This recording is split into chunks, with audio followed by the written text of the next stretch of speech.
Big data, robotique, data science, la révolution de l'intelligence artificielle vient avec son lot de nouveaux concepts et on peut vite s'y perdre.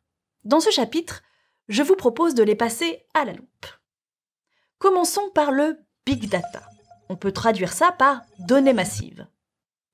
Quand vous utilisez votre smartphone, votre tablette ou votre ordinateur, vous produisez à chaque fois des données. Les données, ce sont des morceaux d'informations. Par exemple, quelle vidéo vous venez de regarder et à quelle heure. Comme nous utilisons ces technologies en permanence et que nous sommes nombreux à le faire sur la planète, nous produisons des données massivement. Pour vous donner une idée, chaque minute, quasiment 4 millions de recherches sont effectuées sur Google.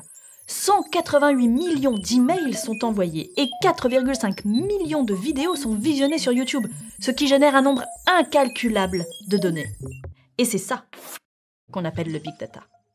Alors vous vous dites peut-être, ok, nous produisons des tas de données, mais quel est le rapport avec l'intelligence artificielle ? Pour mieux comprendre, prenons l'exemple d'un assistant vocal comme Siri, Alexa ou l'assistant Google. Ce que nous voulons, c'est qu'il soit capable d'interagir avec nous. Pour qu'il soit performant, on a donc besoin à la fois qu'il collecte nos instructions, qu'il les analyse et qu'il agisse en conséquence. Pour commencer, nous devons donner à notre assistant des instructions. Lui demander la météo, de régler notre réveil pour le lendemain ou de mettre de la musique. Grâce à ces capteurs, c'est-à-dire ces micros, notre assistant va collecter ces instructions vocales. Vous pouvez lui poser une question. « Assistant, peux-tu me donner la météo aujourd'hui à Marseille ?» Il doit alors identifier les données exploitables et analyser notre demande. C'est là qu'on a besoin de data science.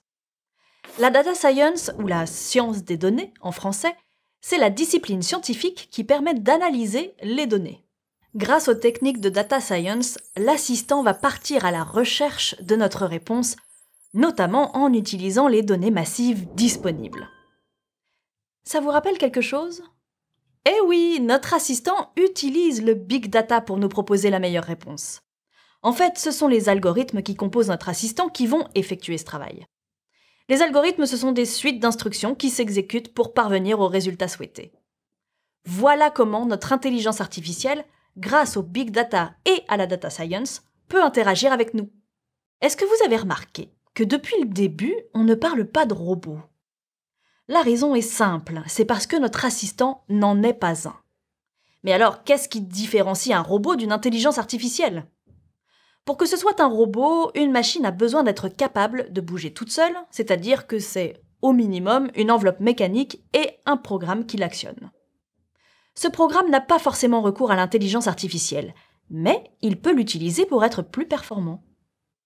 Maintenant que les différents concepts liés à l'intelligence artificielle sont plus clairs pour vous, voyons ensemble de quoi sont vraiment capables ces technologies dans le prochain chapitre.